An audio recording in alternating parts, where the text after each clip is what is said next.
So first of all, what is palliative care?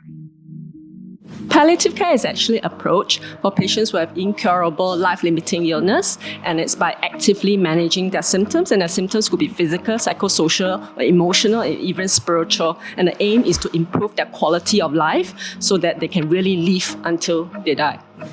Who needs palliative care?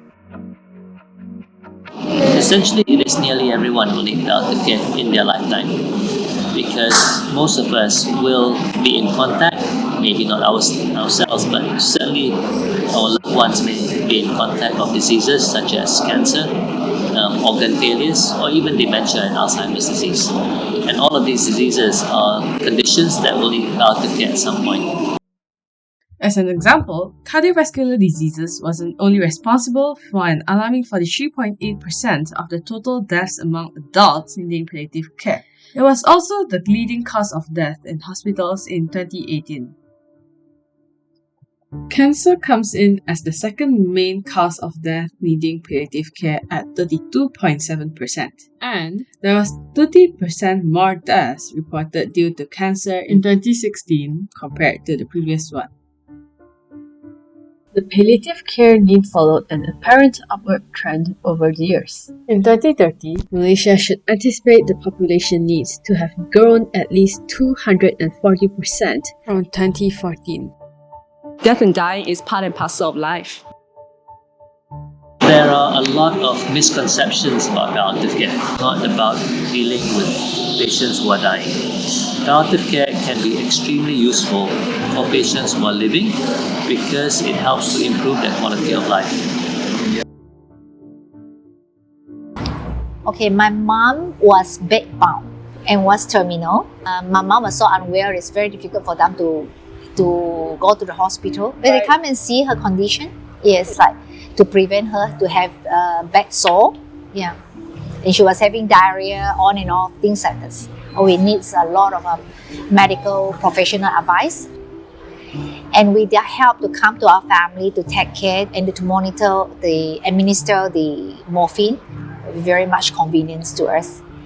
So if Dr. Winnie comes to our house, it really means a lot to the family members.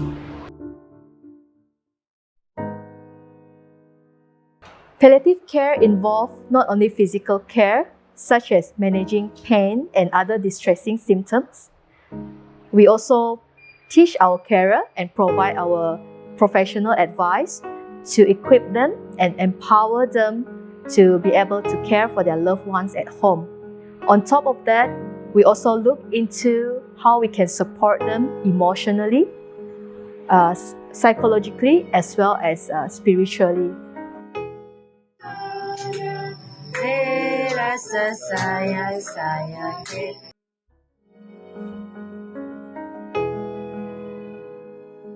Society has changed. In our grandparents' time, it is very natural that children take care of their own parents. I think medically, we are counting on the hospital to do everything. I think patients ended up being hospitalized and end their days in hospital rather than at home. So children growing up don't see death and dying at home anymore.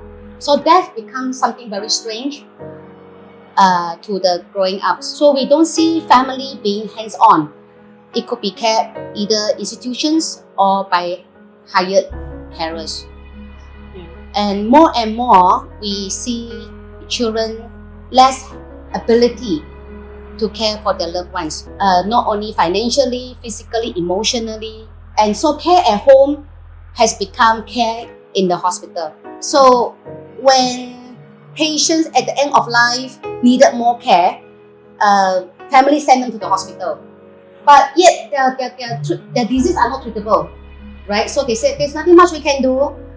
You can bring your loved ones home, but they don't know how to care. I think that the first thing may be to recognize the need for palliative care. Because if you don't recognize the need, then nothing works. Then nothing will ever happen. In Malaysia, 90% of the population have not heard of palliative care. So I think it's never too late, and really it emphasized that days are important, right? We cannot, in palliative care, we always say that we cannot add days to their life, but we can add life to their days.